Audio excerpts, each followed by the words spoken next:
Fuerteventura è l'isola delle Canarie famosa per le sue spiagge dorate e per il suo clima mite tutto l'anno, ma è anche il luogo ideale per vivere delle fantastiche avventure, tra vulcani, deserti e punti panoramici incredibili.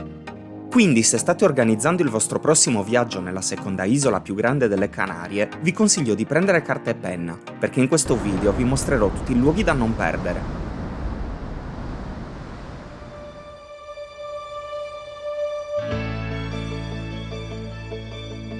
Partiamo subito col botto, dal punto più spettacolare dell'isola per vedere l'alba perfetta. Siamo al Mirador de Morro Velosa, dove abbiamo appena visto sorgere il sole. Da qui la vista è veramente uno spettacolo. C'è un freddo cane, però adesso i raggi del sole iniziano a riscaldare un pochino. Qua c'è una persona che si sta congelando dal freddo.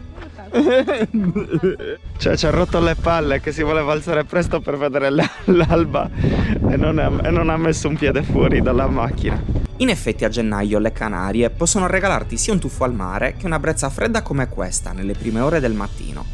A poco più di 1 chilometro di distanza si trova un altro punto panoramico ancora più significativo, il Mirador de Gizeh a Jose. Abbiamo qui davanti la vista delle due statue di Gizeh e Jose, che erano i due sovrani che dominavano il regno di Maxorat e il regno di Handia.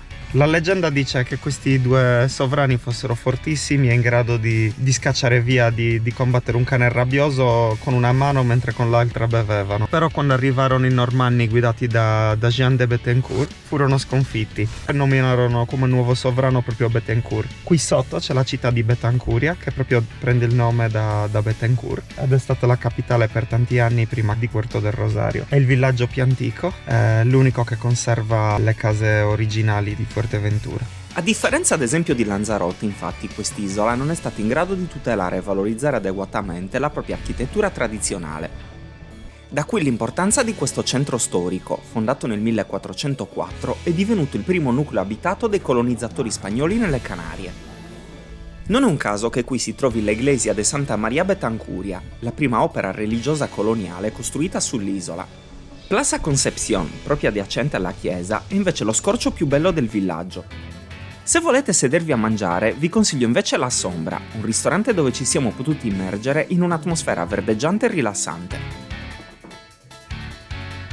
Passando per il Mirador Las Peñitas e il Mirador del Risco de las Peñas, uno dei punti panoramici più spettacolari dell'isola, si raggiunge il villaggio di Pájara, caratterizzata da splendidi giardini e da un elemento abbastanza particolare. Andando verso Ayui ci siamo fermati un attimino a Pájara, che è un piccolo villaggio dove la cosa più interessante da vedere è la iglesia di Nuestra Signora della Regla, che è molto interessante soprattutto per il suo bellissimo portale. Questo, realizzato nella seconda metà del XVII secolo, presenta infatti numerosi elementi decorativi riconducibili all'arte precolombiana.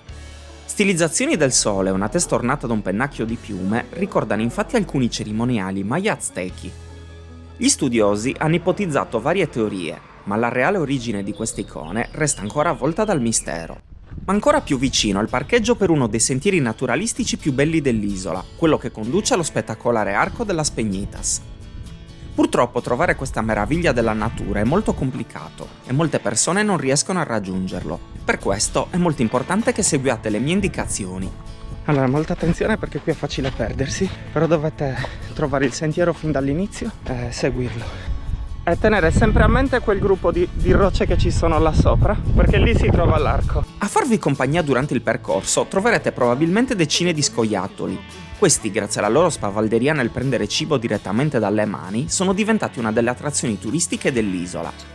Tuttavia i cartelli vietano di nutrirli. La loro proliferazione, favorita dall'abbondanza di cibo, rischia infatti di alterare il fragile ecosistema di questa riserva della biosfera. Mentre ci circondano tutti gli scoiattoli, noi continuiamo a salire e dobbiamo arrivare lì.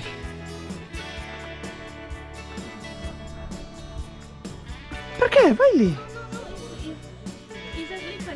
Naturalmente mettetevi scarpe poco scivolose, perché arrivare fino a su non è facile al 100%. Pausa acqua.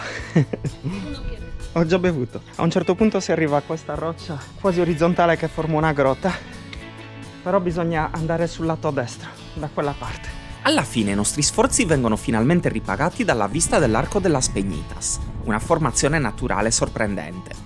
Un ponte di roccia sospeso sopra il vuoto, modellato nel tempo da vento, sabbia e pioggia.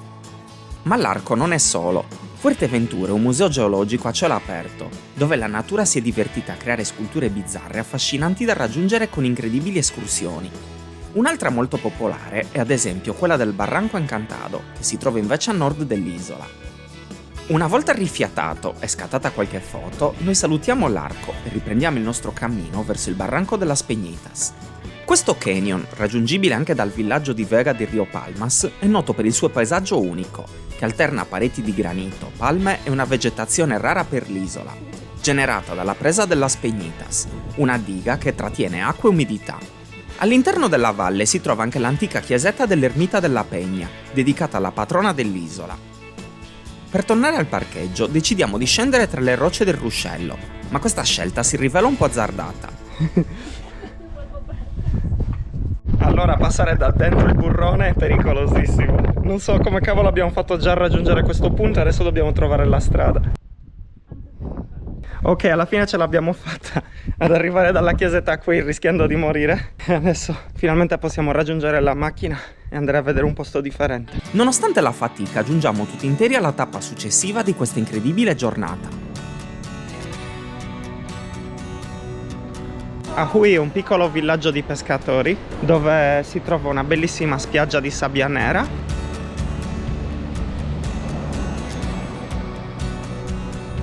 Ma soprattutto si trova una località chiamata Puerto de la Peña, dove adesso andremo. Puerto de la Peña, oltre a riservare dei paesaggi spettacolari, è anche stato per secoli il porto commerciale più importante dell'isola. Durante il tragitto incontriamo infatti numerosi esempi di archeologia industriale, come los hornos de cal, le vecchie fornaci da calce. Questi praticamente erano i forni dove veniva cotta la calce, per trasformarla in calce viva. Il prodotto veniva poi direttamente spedito da qui, insieme a tutte le altre merci dirette verso la Spagna continentale e le altre isole Canarie. Caleta Negra è infatti un ampio attracco naturale, riparato da scogliere che schermano le acque dalle forti correnti locali, rendendolo perfetto per l'ancoraggio delle imbarcazioni come quella di Jean de Bettencourt nel 1404. In passato qui esisteva una rampa lunga 50 metri per il carico e lo scarico delle navi. Di questa struttura oggi rimane solo l'alto pilastro in cemento armato che la sosteneva.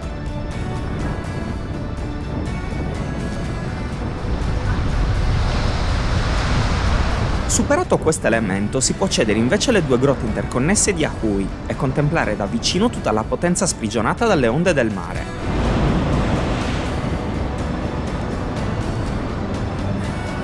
Continuando a camminare verso nord o riprendendo l'auto per un tratto di strada sterrata, si può raggiungere anche Playa de Peña Horadada o Playa del Jurado, una delle spiagge più sconosciute di Betancuria, ma caratterizzata da un imponente arco naturale di roccia.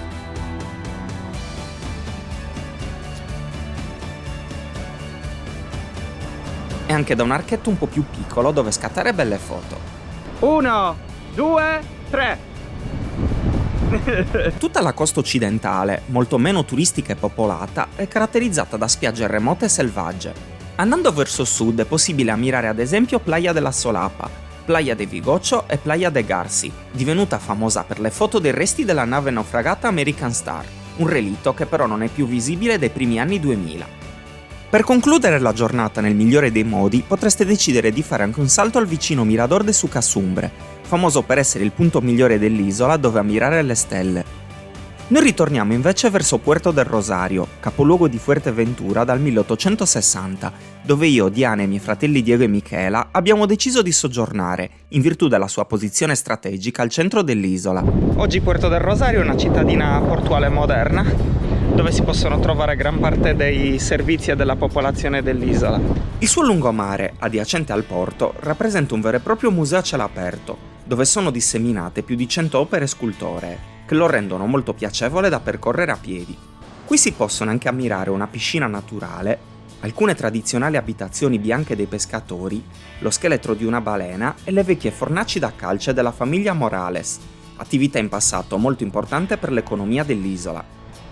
Proprio di fronte a queste strutture in disuso si trovano le acque turchesi della Playa del Pozo o Playa Chica, una piacevolissima spiaggia di origine artificiale, frequentata soprattutto da persone del posto e da piccoli scoiattoli. Ovviamente qui non mancano anche ristoranti, bar e locali notturni dove trascorrere una serata piacevole, o provare qualche piatto locale, come lo stufato di capra, animale importantissimo per la comunità locale e legato ad una particolarissima curiosità. Fino al 1956 Puerto del Rosario era infatti conosciuta come Puerto de Cabras, cioè Porto delle Capre, per la storica presenza di branchi di questi ovini che pascolavano sulle sue coste. Tuttavia, il 6 marzo 1956 le autorità municipali ne chiesero la modifica, perché ritenevano quel nome un'umiliazione permanente che si presta all'ironia dei visitatori. Quindi a causa delle prese in giro decisero di dedicare il nome alla Vergine del Rosario, che è la patrona della città, a cui è dedicata anche la chiesa principale che si trova alle mie spalle. Ovviamente oggi esiste una sensibilità diversa e molte persone spingono addirittura per un ritorno al nome originale. Tanto che nel 2004 si è deciso di dedicare alle capre questo monumento di fronte al municipio. Puerto del Rosario ovviamente è al centro della rete del trasporto pubblico locale, ma se intendete esplorare liberamente il resto dell'isola, vi consiglio fortemente di noleggiare un'auto.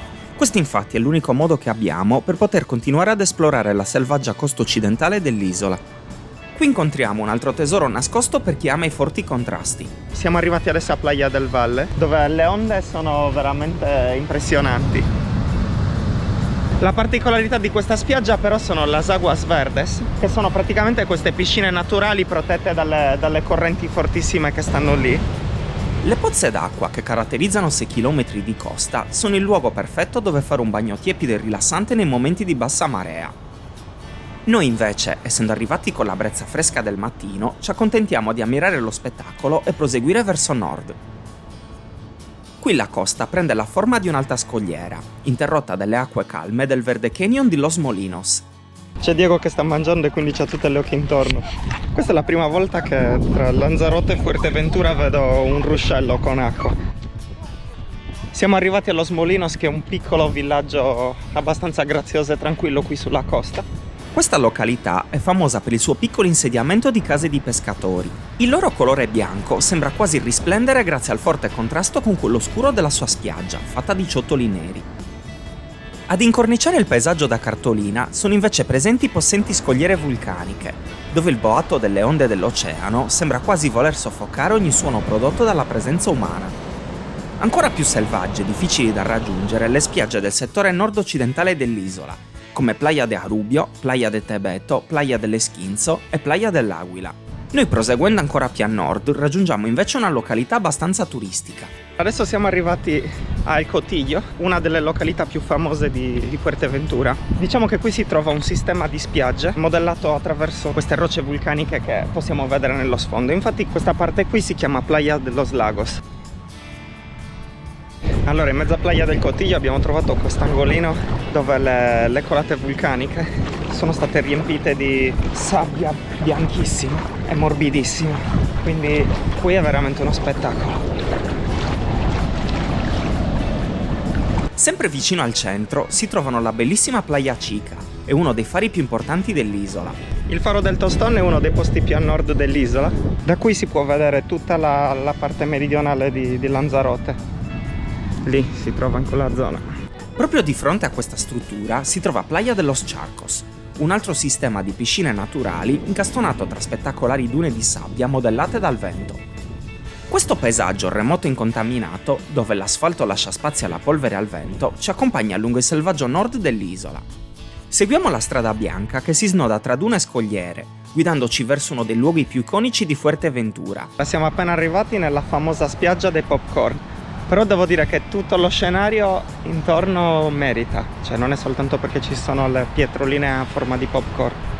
È un ambiente molto selvaggio e drammatico. E anche questo colore bianco entra in netto contrasto con le rocce nere che caratterizzano la spiaggia. I famosi popcorn sono resti di alghe coralline calcaree che impiegano centinaia di anni per formarsi. Per questo è severamente vietato raccoglierli come souvenir. Ovviamente i popcorn non si possono mangiare, ma soprattutto non si possono portare a casa, ricordatevelo. Volevo mangiarlo, ho fame. In ogni caso, come ricordo, potreste avere delle foto bellissime da postare sul vostro Instagram, come mia sorella Michela. Michela che si fa le foto simpatiche. Popcorn si scrive così. Popcorn. Io mi sto congelando, fa troppo freddo qui. Mi devo portare una felpa. La giornata ormai sta volgendo al termine e per la successiva decidiamo finalmente di andare nella parte opposta dell'isola, l'estremo sud, dove si trova la penisola di Handia. Innanzitutto dobbiamo però lasciare Diana in un bar di Morroable per una videoconferenza di lavoro. Abbiamo Diana in smart working.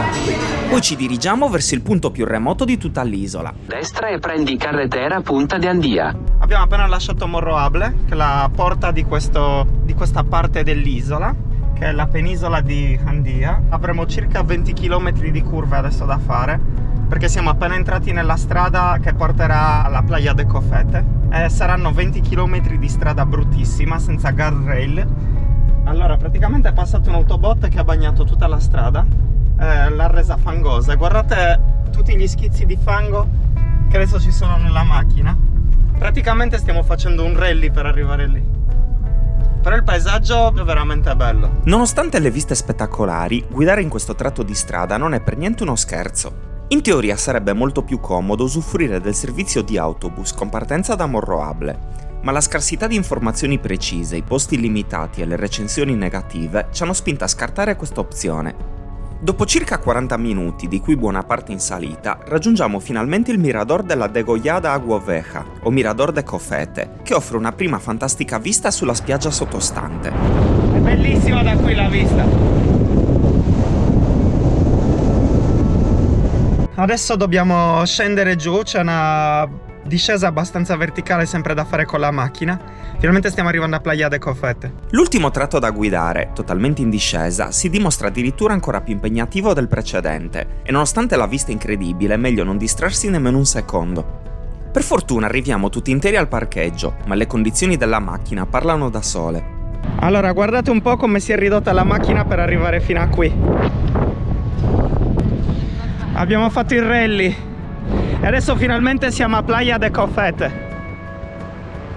È stata una gran fatica arrivare fino a qui, però ne è valsa la pena. Questa spiaggia è stupenda, con la catena montuosa che si affaccia su questa spiaggia dorata, creando un'atmosfera incredibile, sembra di essere ai confini del mondo qua. Playa de Cofete è un luogo che sembra rubato ai sogni, un angolo di mondo dove la natura si esprime con una potenza primordiale e selvaggia. Distesa sotto le imponenti montagne di Handia, questa spiaggia infinita si perde nell'orizzonte, battuta dai venti e dal fragore incessante dell'Atlantico. Su quel lato c'è un'isoletta attaccata alla spiaggia da un istmo di sabbia, è l'Islote, e dall'altra parte c'è una roccia alta 50 metri che si chiama la Rocca del Moro. Però noi non abbiamo tanto tempo per poterle vedere e adesso dobbiamo anche iniziare a incamminarci perché alle 2 dobbiamo andare a prendere Diana. Cofete è unica anche per il fascino del mistero, legata alla leggendaria Villa Winter, una casa solitaria che alimenta racconti di spie naziste e segreti mai svelati. Proprio sopra la spiaggia si trova la casa dello Swinter, o casa de Winter. Era un ingegnere tedesco che aveva comprato tutti i terreni della penisola di Handia per fare degli esperimenti legati all'agricoltura. Però si dice che questo posto fosse in realtà un nascondiglio per degli ufficiali nazisti. Le numerose leggende legate a questo edificio hanno contribuito ad accrescerne il fascino. Per questo motivo nel tempo gli stessi proprietari hanno deciso di sfruttare questa fama, trasformandolo in un vero e proprio museo dedicato ai cimeli del periodo nazista. Praticamente un signore ci ha chiuso la porta dietro e ci ha detto che abbiamo il diritto a poter passare da questo spazio al buio. Il biglietto d'ingresso consente anche di accedere a sotterranei, dove si trovano stanze murate inaccessibili che alimentano ulteriormente le curiosità dei visitatori riguardo a bunker, cunicoli, laboratori segreti e sottomarini. Un'esperienza sicuramente interessante prima di lasciare Playa de Cofete. Qui siamo proprio sotto Punta della Zarza, che è il punto più alto di tutta Fuerteventura, con 807 metri. C'è un tizio che non va avanti e l'altro che non va... Cioè nessuno dei due fa un passo indietro per cercare di spostarsi e quindi siamo bloccati qui nella strada. Per ritornare indietro abbiamo dovuto ripercorrere lo stesso tragitto, ma con una deviazione di circa 10 km per raggiungere il faro di Punta de Handia. Situato all'estremità sud-occidentale di Fuerteventura, il faro si erge maestoso su una scogliera, offrendo una vista spettacolare sull'Oceano Atlantico. L'edificio, costruito nel 1864, è ancora operativo e al suo interno sono state allestite anche esposizioni dedicate agli ambienti naturali dell'isola. A poche centinaia di metri si possono scorgere le case bianche di quello che pare essere l'unico centro abitato della zona. Qui è presente anche il Puertito de la Cruz, che è un piccolo centro dove potrete trovare anche alcuni ristoranti. A me ricorda molto la Graziosa perché non esistono strade asfaltate qui. Dopo circa un'altra ora di strada, arricchita da un simpatico incontro con degli asinelli, ritorniamo finalmente a Morro Hable, una delle località turistiche per eccellenza dell'isola. Qui, tra alberghi, ristoranti e una piacevole atmosfera balneare, ci fermiamo per pranzo. Diana ha appena visto come abbiamo ridotto la macchina. A pochi passi dal centro si trova la splendida Playa del Matorral, una lunga distesa di sabbia dorata caratterizzata dalla presenza di stagni, habitat di specie protette di uccelli, e dal suggestivo faro di Morro Hable, che aggiunge un tocco scenico al paesaggio. Siamo arrivati in Playa del Matorral, dove si trova il faro di Morro Hable. Miki, dai, vai in spiaggia, dai, raggiungi la spiaggia anche tu. Per raggiungere la spiaggia bisogna passare dall'acqua. Proseguendo lungo la costa verso est si susseguono spiagge incantevoli, come Playa del Malnombre, Playa de los Canarios e Playa de la Barca. Questo spettacolare sistema di spiagge è generalmente conosciuto con il nome di Playa de Sotavento. Noi abbiamo deciso di esplorarne il tratto più iconico, Playa del Risco del Paso, un luogo che sembra sospeso tra deserto e oceano. Qui le ampie dune dorate si alternano a un vasto sistema lagunare che compare con l'alta marea, creando uno degli scenari più affascinanti di Fuerteventura.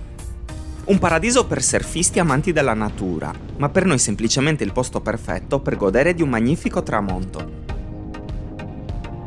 Ci troviamo nella parte dell'isola chiamata Istmo de la Pared, la striscia di terra più stretta di Fuerteventura, larga appena 5 km. Si pensa che in passato la penisola di Jandia fosse addirittura un'isola separata, poi unita al resto di Fuerteventura dall'accumulo di sedimenti vulcanici e sabbiosi trasportati dal vento e dalle correnti oceaniche. Questo istmo segnava anche il possibile confine tra i due antichi regni dell'isola, Maxorata e Jandia, anche se alcuni esperti in realtà lo collocano più a nord. Oggi il paesaggio arido e incontaminato dell'istmo offre panorami unici, con dune sabbiose che si perdono tra l'oceano e le montagne.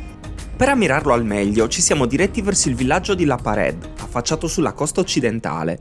Qui si trova la spettacolare Playa del Viejo Rey, una spiaggia selvaggia e battuta dal vento, molto apprezzata dai surfisti per la potenza del mare e le sue lunghe distese di sabbia. Le alte scogliere che la incorniciano creano un panorama suggestivo e primitivo, ideale per chi cerca un angolo di pura natura lontana dal turismo di massa. A pochi passi si trova anche Playa de la Pared, dominata dalla suggestiva Punta Guadalupe, un promontorio roccioso che si erge maestoso sull'oceano, con un arco da cui è possibile ammirare la potenza delle sue onde.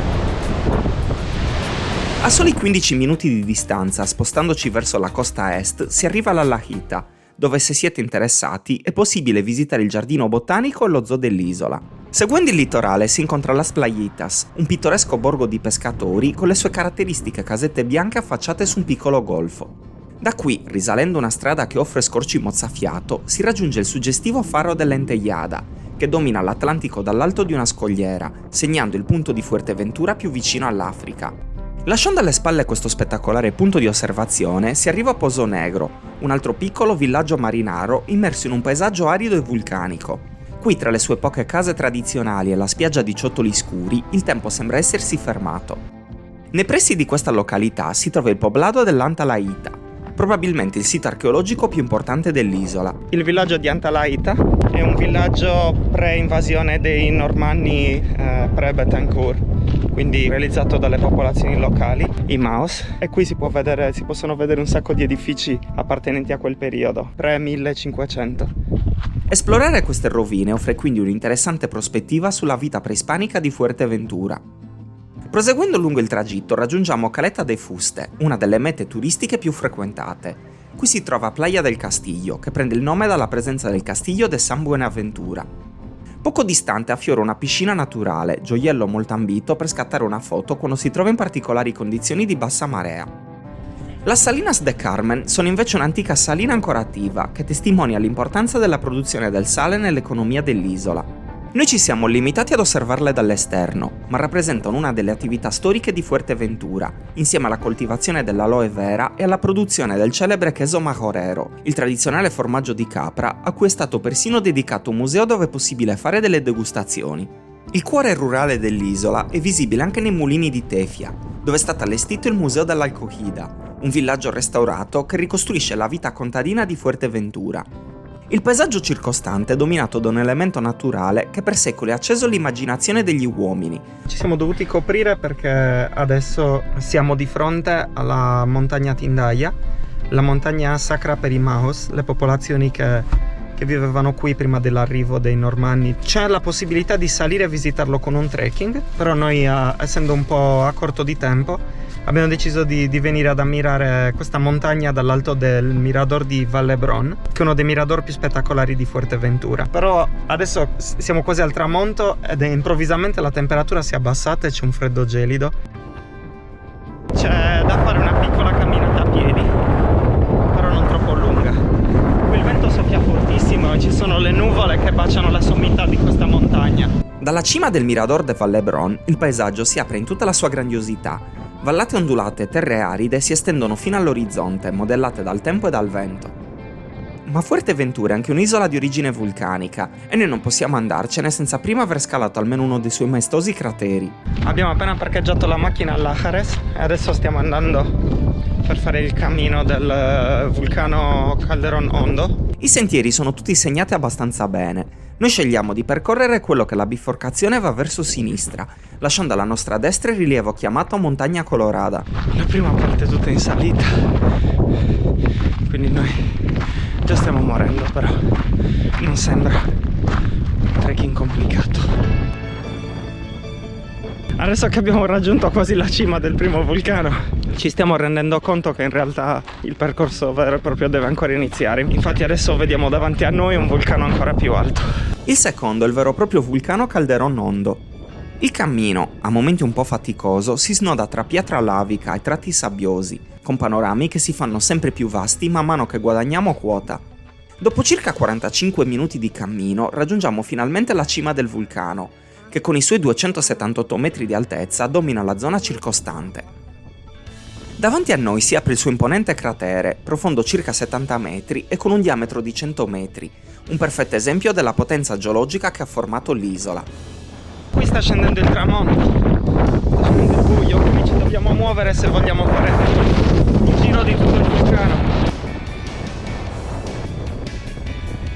Dalla cresta la vista è spettacolare. Le pareti scoscese del cratere contrastano con il panorama infinito di antichi rilievi vulcanici e con l'oceano in lontananza. Adesso il freddo comincia a diventare più intenso perché il sole sta andando via e c'è un ventaccio terribile. Però ragazzi, qui si sta benissimo, la vista è stupenda. Su questo lato ci sono le dune di Corralejo, qui a nord Lanzarote. Qui queste montagne coprono l'isola di Los Lobos. Sotto il cratere. Anche una volta raggiunta la cima, il percorso è tutt'altro che terminato. Percorrere la cresta irregolare del cratere richiede infatti un altro piccolo sforzo, fino a quando non raggiungiamo un balconcino artificiale per ammirare il centro del vulcano da una posizione privilegiata. Col buio che incombe è ormai tempo di riprendere il cammino scendendo dall'altro versante, chiudendo così un anello perfetto intorno a uno dei vulcani più affascinanti dell'isola. Ma Fuerteventura è un'isola di contrasti e dopo aver esplorato il cuore vulcanico dell'entroterra è il momento di dirigerci verso un altro dei suoi luoghi imperdibili, le dune di Corralejo. Il parco naturale delle dune di Corralejo sono un sistema di dune e spiagge. Questa è la spiaggia più vicina a Corralejo, al centro abitato, e si chiama Playa del Pozo. Playa del Pozo è una delle spiagge più conosciute della zona, un luogo ideale per chi cerca tranquillità e bellezza naturale. Le acque cristalline sono perfette per il surf, ma anche per semplici momenti di relax sotto il sole. Su questo lato ci sono chilometri e chilometri di dune di sabbia, un vero e proprio deserto. Questo parco naturale non è solo composto da una serie di spiagge, ma è un vero e proprio deserto sconfinato di oltre 2600 ettari, che si estende dalle catene vulcaniche alla riva dell'oceano, modellato nel corso di migliaia di anni da erosione e venti costanti che trasportano la sabbia creando nuove formazioni e trasformandolo continuamente. Nonostante la fatica, i miei fratelli non perdono l'occasione per esibirsi in goffe acrobazie, come se scalare una montagna di sabbia non fosse già abbastanza impegnativo. A dire che lo stile è totalmente rivedibile.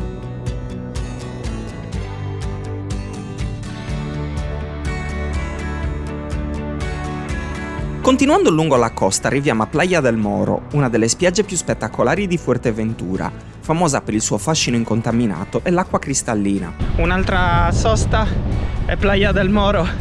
Incredibile come quando vengo alle Canarie i miei capelli iniziano sempre a seccarsi e a diventare stranissimi per colpa di questo vento.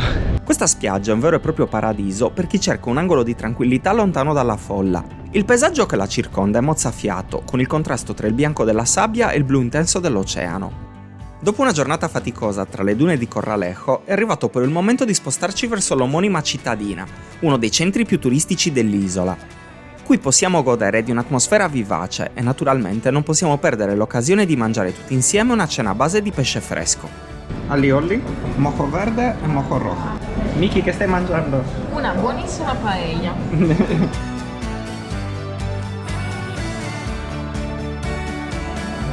Arriva abajo, al centro, dentro. Ormai siamo quasi arrivati all'ultimo posto della mia lista, ma prima vorrei spiegarvi l'origine del nome Fuerteventura, spesso associato erroneamente al vento. In passato era conosciuta come Erbania o Capraria, parole riconducibili al significato di terra delle capre.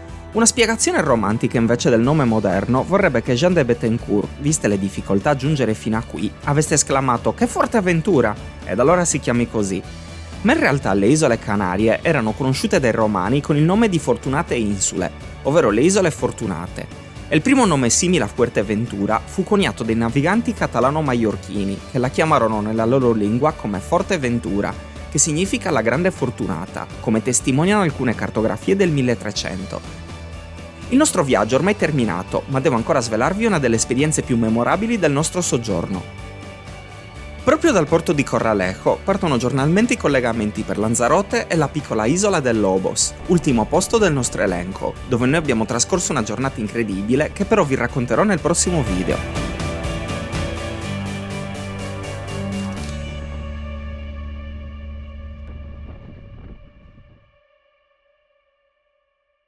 Vai Diego, pulisci bene. Dai. Adesso è il turno di Federico.